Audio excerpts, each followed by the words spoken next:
king of radio. King of radio. This is your portion, sir. You can't have my number and it has never received mobile money from your end. And you have it in your phone. And you have it in your phone. That is the blasphemy. That's blasphemy. I'm here with Masanyu the Jew. Yes. And Nema the Diana. Yeah. And we are saying good morning. And the issue now, we flipped tables. Yes. We've agreed that yes, if you realize as a family that you're financially handicapped, all right? You're financially incapacitated. Yeah, financially incapacitated. Financially lame. Financially lame. For some reason, God has brought a young man who has liked the flower that you have, all right? To save you the problem. So, not really to save you the problem. So, how about you easing it up? You loosen it up to elevate you for your child. And you like, you know what, our children, no matter the amount of money you're going to give us, it's going to change the status quo that we're in or we've lived in for all these years. Yes. So how about you do something simple within your means? Simplify life and then go start a family. Because regardless, aluta continua. Not to take your child completely and also take it but to, you know, ogamenti okay, this is what's up. Osano kendeze mikolo nogama mfucho okuchala, okuchala kubere kwe. Okuchala kwe kwanjula 2 in 1. Okuchala kwe kwanjula, simplify things. Then abagenyi totawana mutabani. Osobola abantu bameka ffe betusobola okuleta nga nsobola yo 10. Nsobola y'abantu 10 nga bonna baki. Ngama 50. Boba toyina tete. Tewekanika nnyo. 50. So 10 bangi. Wuliriza. Toyina osaba tukuyambe tukakanye mwa tolisa abantu 10 mu hotel. Abantu 10 ababo nabo ali 10. So ngama 50. My sister kumbaga. My sister is stressing us. Diana, my sister is stressing us. Miss particular, actually, I think family is going to find it out from me on radio today. Your daughter, my sister, wants, after the introduction, yes, for her, she just wants to march to church. Yes. With the husband. Baba Gatti. Yes. Bagende. Nice, I like it. That is doable. Baba Gatti. But if they can take you for lunch, but she doesn't want to spend money on deco, on anything, you take a few family members to lunch. My idea of marriage. They continue. So they go wherever they want to go. I feel like it's fantastic. It's fantastic. The mother of mine that I know, her first daughter, what are you saying? It's not gonna happen. I know. Because the problem is not, for her, she feels like if she wants to do the wedding that she wants, it's gonna constrain the family. She wants a 300 million kind of wedding, which take a day. And I'm not willing. King, are we talking about 300 million here? Yeah. For a wedding? Yeah, for a wedding. And under no circumstances am I willing to give my sister 10 million shillings for her wedding. No. She's gonna ziteeka mwezo. Okitegedde kubanga nange ati yateekamu. Ntandise okudula. Soka tuve ku ekyo. Ntandise okudula. Because we have 300 million Diana. Ombaga ogika nga budget ya 300 million. Bwezi oba omusubiramu era sinema. Ngoma omusubira million nga 10. Okitegedde kijja kusoboka. Nyine ebyo okuzikolamu bingi nnyo nange sizina zinonja nkeera wano ku macha kuzinoonya. So now let's get back to the reality on ground. If you are wedding to take a wabbali emikolo tukiriziganyiza. Let's get back to now. Abazadde chitu. We left off on a terrible note. You people don't agree. Most especially Diana. Diana agree. Nema the Diana. She didn't agree that our parents are supposed to be taken care of by us. By default, Diana, I'm finalizing. Let me give you a preamble. Okay. By default, as Africans, as Ugandans, let's say particularly Ugandans, omuzadde akula ekyalo kimugamba somesa abaana batwale mu masomero amalungi so ati mu bukadde bwo okole ki osanyukeko okitegedde. Now the muzadde has not even bought a new trouser in 2 years, but you as a young chap, you're whooping engato osamba eno mayinja nofuna endala nosamba eno nofuna endala. Yes, the bare minimum is over any parent to take their children to school. But we've seen those that have neglected them. And we've seen parents who have done everything to have their children go and be in a better life. Buokula banange. Simu sangu. These are akabazade. That's why I said, any day, anytime, be it my father-in-law, or my mother-in-law, or my mother right now, or my father right now. If they called me, my grandmother, no, I wouldn't. But if they called me or any of the aunties that paid my school fees or was there for me, if they called me and they want help, Billah, even if I have something that I'm going to do, I will put down that money and give it to them. Well, Diana says, you can't continuously do that. You have to put a pause. Take a hope. Nati wano sinti webasa bisente overway. Nae Masanyu choliko chechindu chechimu. So I feel like it is wrong. Nema de Diana, you want to go first? Let me go first. Yes. We love our parents. Very much. But now that you've started a new family, King, yes, you as the head of this family, yes, God is holding you accountable 100% to this family that you've started, more than he's holding you accountable to the family that you've left. That's why the Bible says you will leave your mother and father and cling to your wife. Now you're more responsible to your wife and the family that you've started than the family that you left. But however, I am saying, when you have, you can give. But in instances where fathers and mothers are unreasonable and asking you every single day nga bakubamu oluseke naye nga ne family eyo mukama gye yakuwa gyagenda okubuuza nti nakuwa omukyala nakuwa abaana obuvunanyizibwa bwe wabukola ng'obuvunanyizibwa bweno bukulema naye nga oli eri gy'owa buli kaseera gy'owa naye ng'eno temukulaakulana muli bubi nnyo. I am saying these are some of the qualities of a leader. A leader will see when it fits tukusalako eri n'agamba nti omanyi eri nja kusobolanga kino sobola okulabirira ki famire yange esobola okubeera obulungi bwe mba mbaddeyo nga sinafumbirwa nga mbalabirira 100%, bwe naafumbirwa kiyinza osalikako and tekirimu sitaani because that is how it literally should be. Otegeera? So that does not mean you don't love your mother, you don't love your father. Whenever you can give them something, but if you cannot and the only resources that you have can only sustain you and your family. Tuzigabana family na ejja kuba okay. Chairman Impam. Thank you so much. Masanyu Simon the Jew, the voice of reason on this show. Nekisajja gwe. Continue. Thank you, Gentiles. Okay, that was on a light note. My issue is here, King. I have my parents. I'm privileged to have my mother and my father alive. Yeah. And I'm privileged to have my father-in-law or my father-in-law and my mother-in-law alive. You get? And under any circumstance, I'll dive into action immediately to save my parents from any situation. But this is my take on this issue. Today, statistically, King, we have young couples that are surviving on a deficit budget. A deficit budget, I mean a budget that is not even catering for your monthly. For example, ofuna emitwalo 8. Ofuna emitwalo 8 ku mulimu. That's if ozifuna. Yes, that's if ozifuna mu budde. But your monthly expenses are 2 million. Or 1.5. Obba, balance.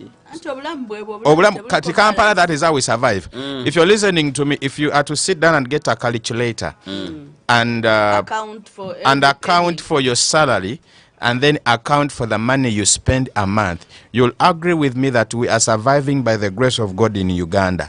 How we survive, we don't know. Ojja kubala sente obalene zofuna ogambe enziba nfera nkolachi. How am I surviving with this kind of salary with the expenses that I have? So this is my point here. We have couples today that are not developing, that are not shifting. Why? Because a man has failed to stand as a man and make administrative decisions for his family. You get? Tuina couples leero nga omusajja njita compromise. Kanewereke example. Omusajja nga talina n'omukamwa. Toyina n'omukamwa, oyina family ento ofunye omukyala w'abandi, omwana w'abandi omuto omuwasizza, mutandisa amaka, mufunyeyo kalumu kamwe, mufunyeyo mu bulumuzi bubiri, ofuna emitwalo 8. Naye olw'okuba oyina nnyo omukwano n'abazadde, oyina nnyo emikwano, oyina nnyo omukwano ku baganda bo, obasasulira fees, taata akubya ayagala ya 2, mama akubya ayagala ya 3. Wowono tanagenda ku ssomero. Ate mulimu n'abazadde kati abakolima utompadde sente kati wafuna omukyala watwerabira. A young man is out there dying in loans. The pressure is high. You get? at the expense of the new family that this young man started. Omwana abantu takyamulabirira bulungi, amaka tegeeyongerako, tebakyalina vision plan, tebakyadevelopinga olw'emigugu emingi gye yeekutte bw'ati. Kati wasomako ne ku Bible ne bagamba nti omuzadde ye Katonda wa wano ku nsi, ng'olufuna omusaala ng'asooka ajjako abiri ga maama, ng'asooka alaba ennyumba. Mulimu ebintu nga olina kuluma pini. I agree with Diana. We love parents, we love to extend help, but the moment you get a family, can we please set things in their right order? Priority. Let's prioritize what is first. Let's major on majors and minor on minors. Well, let's have people calling right now. Yes. Also weigh in one give us a call on 0705. Tabukako wechange muke myezi mukaga bonna tubawa buyambi. Tebajja kufa. I had a conversation with Ojangole and King of Radio. Yes. Here. And we were like, your mother or your wife, who comes first? I like that we've had a conversation before we came on air with Herbert here, and we were like, look at things the godly way.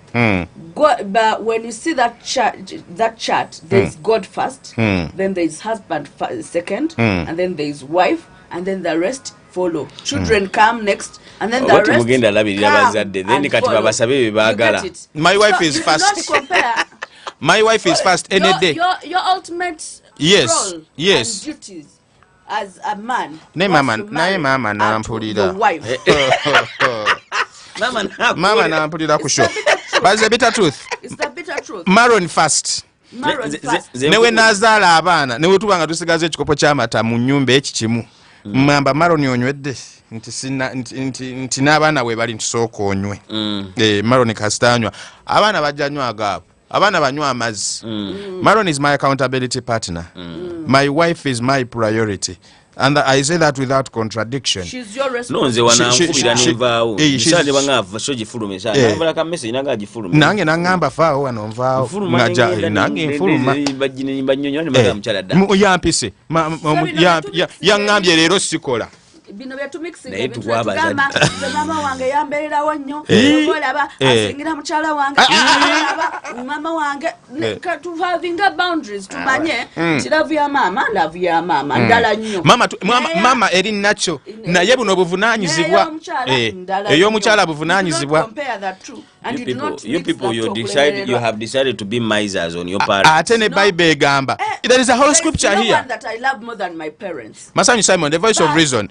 There is a whole scripture. Kankwa scripture eno. Scripture egamba. Scripture. That's their place. Kankwa kukyawandikibwa twogedde nnyo ebyensi. Kamaye ku byawandikibwa. Mutambulidde nnyo mubiri. Masanyu that you. Voice of reason on this show. Voice of reason on this show. Voice of reason on this show. Masanyu, you don't have to remind us that you're the voice of reason. Yes. The Bible says that cursed is he that cannot take care of his family is far more worse than unbeliever. Kanchinyonyole mu Luganda. Yeah, family does not say wife and children. It also says your parents. Family, no. When the Bible says abantu bo. Family we gamba family gamba ku muchala gwa. Omuntu atasobola kulabirira mulimu kanchogere wano. Your responsibility is to your family, your wife and children first before you go to the church. Mukulu munange, ne kano kankayisa omukulu munange. Family yo mulimu kingi tukikirize tukigane. Mulimu wana abantu abali comfortable okulabirira outer courts. Era mulimu abantu abawerera n'abantu waliwo abantu abawerera abaana balanga baganda baabwe abalabi mukazi we n'abaana nga bali awo nga family immediate family yagivaako. That is what we are saying on the show. We love our parents. I love my siblings. I would really extend any assistance, but when caught up in the jungle between this and that, I would choose my family. I would choose my wife first. I would choose my children first. Singa babeera okay, kijja kunteeka mu position endala okulabirira abalala. Thank you. Neyanza nnyo neyanze. Twekwebaza omulimu gw'okoze gwa ttendo naye engalo zange toziremera mu nnyo. Nze buddemu yamade nange nange mbadde enkooye. Mukulu munnange enkulu. Okyukiddemu. Byansi takamutaka vumu vu 966 is the number to call. Nedda si ekyo kyokka mbalira we. No, but yeta batulabawo wano. Good morning. Good morning, King. How are you doing, Chief? How are you, my brother? I am very born again. Oh, that's good. Who are we talking to? This is Lawrence. Yes, Lawrence. Yes, my brother. Of course, I've been listening. Yeah, but for me, my take on that would be, it goes back to the main, because remember, you are the head. Everything is important, but there are things which are urgent.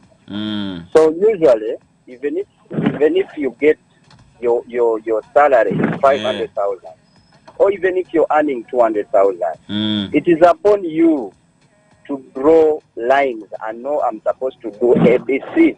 It's not that when you have something which is urgent, you leave out the rest. So you loving your wife doesn't mean that you ignore your parents. Yes, we understand. I don't think that everyone will reach into that time whereby they are supposed to take that critical decision that So, are there two people dying at the same time? So, when we push it to that extent, I really don't think that they are all important. The family is important, our parents. But what normally happens is that people are not responsible. That even when they have time, maybe they have 50,000, they cannot get off the 10 and send the parents. You understand? You're not going to take care of your parents that you're supposed to provide for them meals, for example, every day. But at some time when you have some little money, you do something. Sometimes even parents just need your presence. Maybe one time, greet them, tell them how life is moving. Then you continue with your family. They are also happy when your family is moving and you're doing well.